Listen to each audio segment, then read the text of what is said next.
you make it seem like everybody's going to be both hunky and dory with a potential trade if Jrue Holiday comes in. Who's everyone? You're talking about fans? Yeah, you're talking about fans. And if you lose Kuminga, people are not going to be happy because there are some people who think that Kuminga is going to be 25-12 and he's going to be an 8-time All-Star and they're going to give up on another young player. Right. Some people are always going to be unhappy.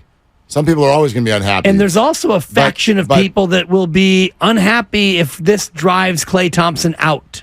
And I think that it's possible, if not, I don't know if I want to say likely, but it becomes more likely that he leaves. There's a difficult scenario that develops if Klay has an unbelievable year. Let's say he has a year like last year, which was a good year. I think then you're going into your age 34 season, and Klay, you're probably thrilled with your offer of 3 years and $80 million. No. That's a no. I'm just saying 85. You're going to have to head north. I don't think so. You're going to have to at least head to Foster City on Highway 92. You're heading to your late 30s. If not Highway 101. Same age Draymond. I remember hearing all of you, he's going to command at least 33. No, he didn't. He's averaging 25 a year and took less than 25 for year one to help the finances. These guys are just negotiators, and they're very good at it. But the Warriors are too. You know what I mean? Like no one on the market is going to be after Klay Thompson next year at age 34 to offer him 150 large. That's not going to be a thing.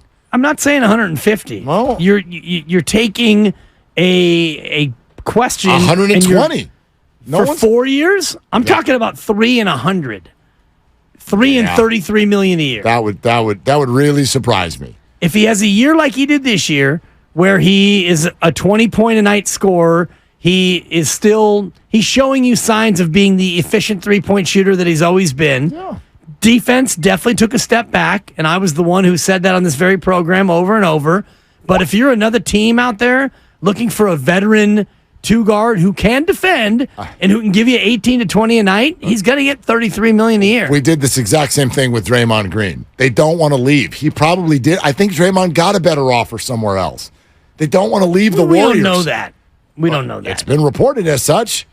From where, Detroit? Or probably Sacramento, quite frankly. Yeah. They don't want to leave the Warriors. That is a thing. It's not just bottom line, I'm out, highest bidder, see you later. Sure. So, look, there's a scenario where what you're saying does become a problem. I worry about it later. Get better.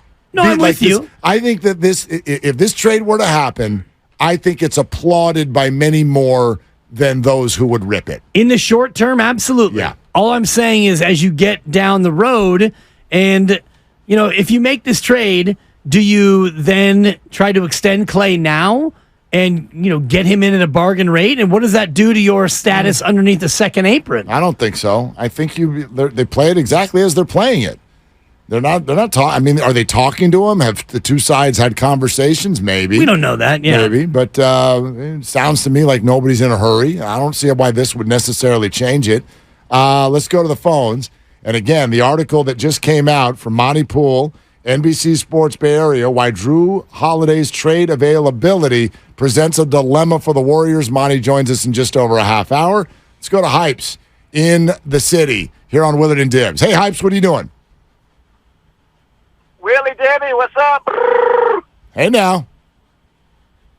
Hey, so look, hey, first-time caller, long-time listener. First off, thank you both so much for what you do for the Bay Area. Top-notch show you put on, so thank you for that. Oh, thank you, Hans. To comment on, yeah. So to comment on this, look, I mean, the NBA has always been a product, right? But more so than ever nowadays, and you kind of stole my thunder there, Willard, but you're talking about selling them now, right?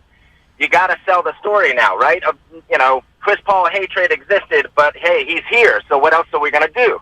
You have to sell that story. But if we're going to let pride get in the way of getting Jrue Holiday here and having a better team, then we're thinking about it all wrong. I don't know. What are your thoughts? Yeah, I agree with you. I agree with you completely. It's not about pride, Hypes. Well, it's about... By extension... It's about a franchise, the future, the second apron, and assets, because it's not going to be as easy as people wanted to make it sound. Oh, we'll just give him Moody and a first in 2030 and Chris Paul. No, Kuminga would go. Sure, and maybe Moody too. Maybe. And maybe a pick as well. Fine. And I said this before, if I'm Portland and you want to give me Chris Paul as a salary match, great. Now how about you give me something that I actually want? Jonathan Kuminga. Okay, keep it coming. Okay, Moses Moody if you need. Okay, now I'm going to need you to sweeten the pot a little bit, and don't tell me Brendan Podziemski. No, whatever draft picks you want, and that's what they want. I mean, Brian Windhorst literally said it. They want draft capital. Right. You have all the draft capital you want. Okay, done. I'll take a first in 28 and a first in 2030. Great, done. Kuminga and Paul and Moody. Oh, Moody also? Yeah, sure. I mean, I'm just saying that. Okay. And I look forward to hearing from Monty Poole in terms of what he thinks the offer will look like. Monty Poole coming up in 30 or so minutes, because I do think with multiple teams interested, the offers are going to be higher than what we think. Maybe. This is my guess. But I also I keep bringing up, and I think it's one of the reasons that, for instance, Chris Mannix, Windhorst too, have pointed to the Warriors. I think everybody in their mind thinks that everybody out there's got a contract that's expiring that would work here that they want to get rid of for this season for Jrue Holiday. There aren't a lot of those. I gave you one earlier, Kyle Lowry, Miami. That's a good one. But I don't think Miami has the Kuminga, Moody draft assets that the Warriors do. They don't. They have the draft assets, I'm sure. They probably have more immediate draft assets. I don't think the Warriors can trade their first round pick in 24 or 25? I don't even know if they want immediate, because as you've pointed out, immediate means bad picks. Those are really good teams right now. True. I might want the Warriors' 2027 pick. Yeah, because that has a chance of being a lotto shot. I get that, but I think if I'm Portland, I would want to have at least something semi-immediate, and then maybe another one down the road. I would want something that I can at least pitch to my fan base and say, hey, we traded Dame Lillard not for a 2030 first. Well, no, and Chris Paul. Yeah, but they got. I mean, you see who they got. They are building youth and draft assets. Like they got Jrue Holiday, but the first thing they did is let's get Jrue Holiday out of here, right? Because he's got a 2-year deal. Let's turn it into a 1-year deal. And they got 8 and 2, right? Keep it in mind. I've seen a bunch of comments on our YouTube chat, First NorCal Credit Union, and other places. Portland's not going to want Chris Paul. They won't. They don't look at it as Chris Paul. It's an asset. Right. It's a contract. It's an expiring deal. And I actually think you could really go both ways with regard to the idea of they don't want Chris Paul around these young guards. Well, maybe they do. Maybe they do want somebody to hold their hand and show them the way. Maybe they do want a veteran presence in there with the young. All of a sudden now he's a veteran presence who will show him the way. He can't do that here. I mean. Right, but all we've talked about is how he's not that guy. No, I don't think Chris has sparred with youth. Chris has sparred with the other stars. Blake Griffin didn't like Chris. Okay? Chris didn't, you know what I mean? That wasn't about like the Clippers draft pick. Chris is rough around the edges, and maybe Portland looks at this and goes, that's a good thing. Let's get somebody in here to set a tone. I don't know, but quite frankly, I think they're just going to look at it as an asset more than anything else. Listening to 95.7 The Game, KGMZ FM and HD1 San Francisco, always live on the free Odyssey app, Twitch and YouTube, powered by First NorCal Credit Union. It's Willard and Dibs. We're taking your calls on the idea of the availability of Jrue Holiday. And the Blazers want to move him. The word is they want draft capital, young players, blue chippers, if you will, but then also a contract is needed that would make the money fit, and you would want that contract to be expiring.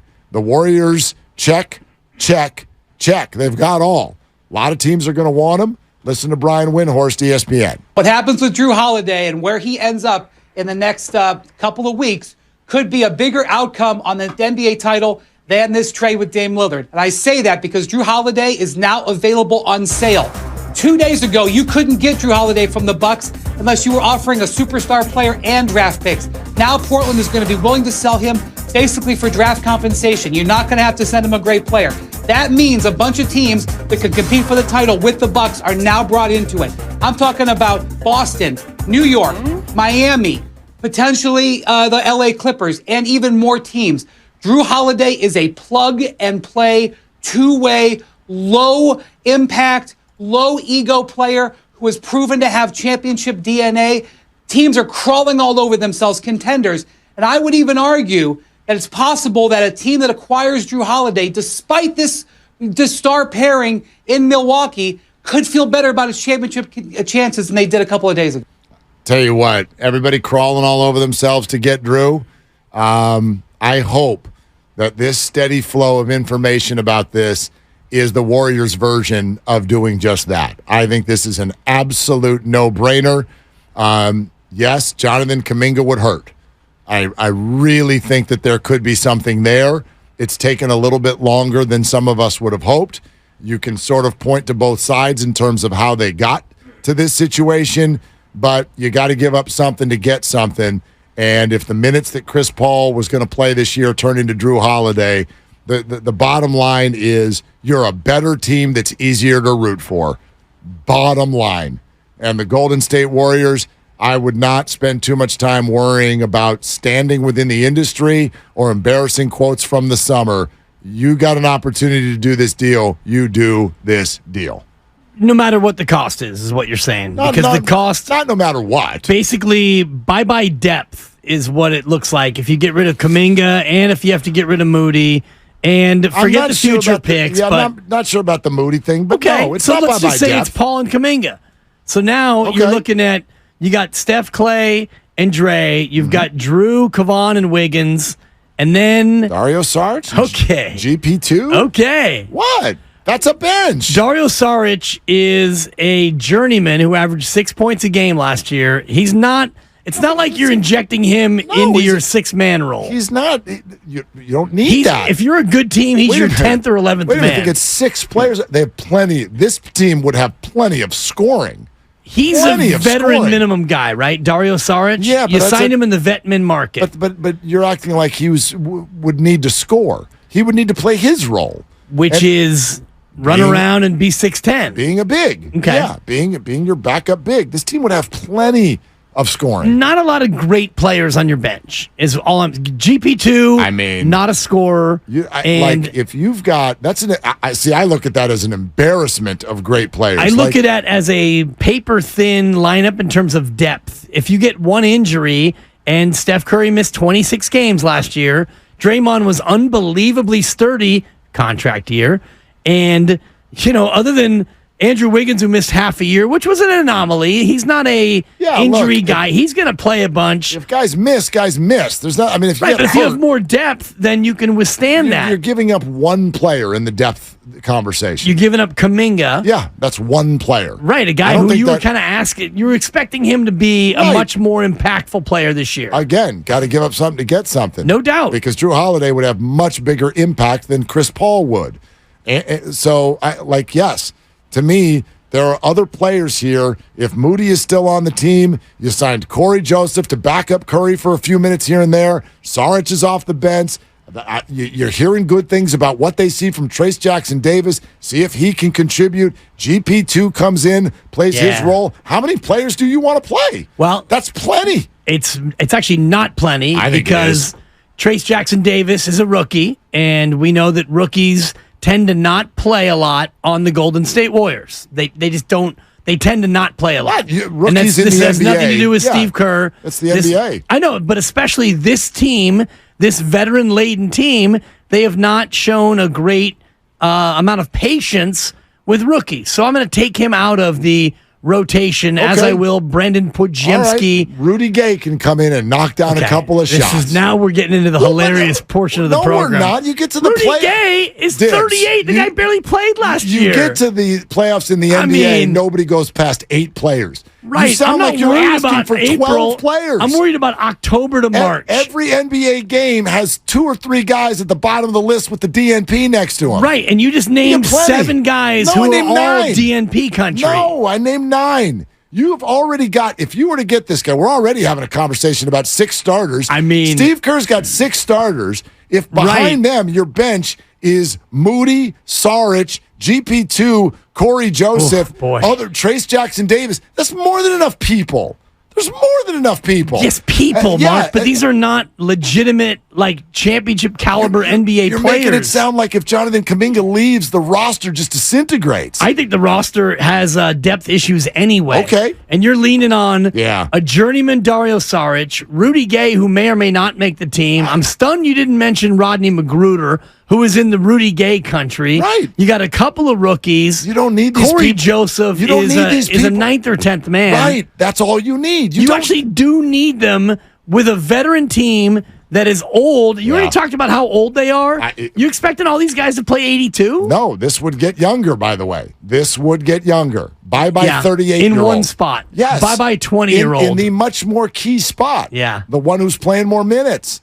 So, if you think they've got depth problems now, then so what? They've got depth problems. I don't see it that way. These names I'm rolling off are not we're not asking for big roles. Right. The big roles are all taken. Sure. They got great players on this roster. But I guess tons of them. My point more than anyone else in the league, when you look at the way the year went last year, and with a team that's gotten a year older, everybody's gotten a year older, you and I have too. You're asking these guys to, trust me, you're knocking on 50's door. No, I'm not. I know, and I can't wait until that's actually true. We're the 49ers. Yeah, not even yet. But you're asking an older team to rely on a bench that is, by and large, either young and unproven or journeyman. Remember, it's not about April. It's about October to March. Load management this year can only be one player. So, it can actually be two, as we were outlining during the break. I don't want to get into all the nuance of it. But of course, we're talking about if CP3 wasn't on the team anymore. So, look, they've got plenty. They got plenty of points, and it's a team that would be so much stronger defensively. It's so much more. It's so much better of a fit. Oh my God, it's so much better of a fit. You're just talking about Jrue for CP3. Yeah, and even quite frankly, you all see, this is, again, I don't want to do this because it's going to sound like I'm coming down at Jonathan Kuminga, and I really like him. I don't know what he can become. But if we're all sitting here last year and we all bought into the idea that there's just not a lot of space for young stars to become stars because there's too many stars already on the team, well, why is that not still the case? How can Jonathan, if everyone's 18-9, how? There's not enough minutes and shots for that. There's not that many shots. How many shots are really out there for Jonathan Kuminga this year? He's not going to go fill up the box score. You can't on this team. There's too many people who have all-star resumes. So to me, the 18-9 is a projection on who he could be someday. Yes, last year he was 10-2, 2.4 rebounds. So for me, I'm more concerned about the 9 rebounds part of it than I am the points. He's going to get his points. He played 21 minutes a night last year. Over 67 games. I think that he was going to be slated, or he is slated. He's still on the team. He's slated to play more this year. Slated. So I do think that the points go up and the rebounds had better go up. I hope so. Absolutely. If he's on the team. I hope Jrue Holiday is. Man. Let's go to the coach in Los Altos. Hey, Coach, what are you doing? Hey, Willard and Dibs. Great show as usual.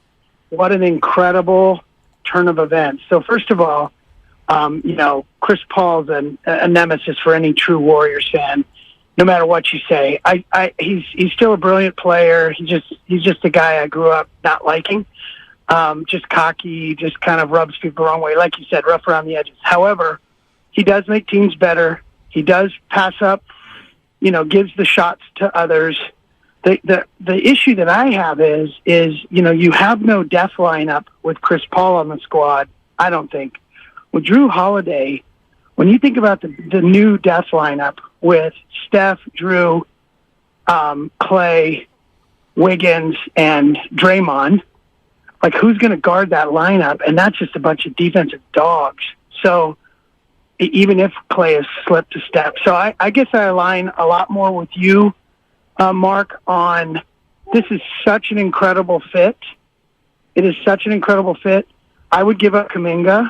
Moody would hurt, honestly, but Kuminga, CP3, and a bunch of draft picks, I'd do that in a heartbeat to win now. Yep. And I don't think people would leave. I'm with you because I think they could win a couple of ships with this lineup. So I think, we had the Greek Freak that really wanted to play with Steph. People want to play with Steph, one of the greatest of all times, before he's done. It's an opportunity. Imagine if they win a ship this year, if we pull the trigger, and then they got to run it back. Are you kidding me? Like, this is an opportunity not only for us, but for Jrue Holiday. And so when I saw that come across the newswire, I'm like, we got to go get that guy.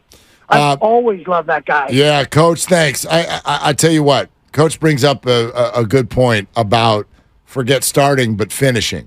And if the Warriors do ever want to present a quote-unquote death lineup again, where Kevon Looney comes out, they go small and come at you with offensive production that you just can't match, a la the KD years and Andre Iguodala and all that.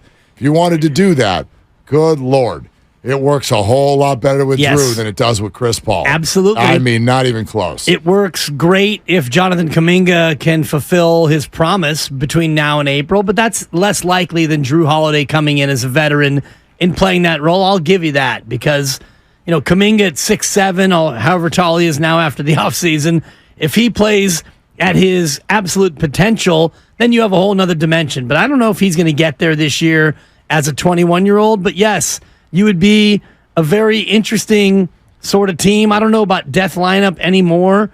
And it gets tougher and tougher the further you get down the road in terms of your career. And I just hesitate asking these veterans to play a lot more in the regular season than you otherwise would expect them to.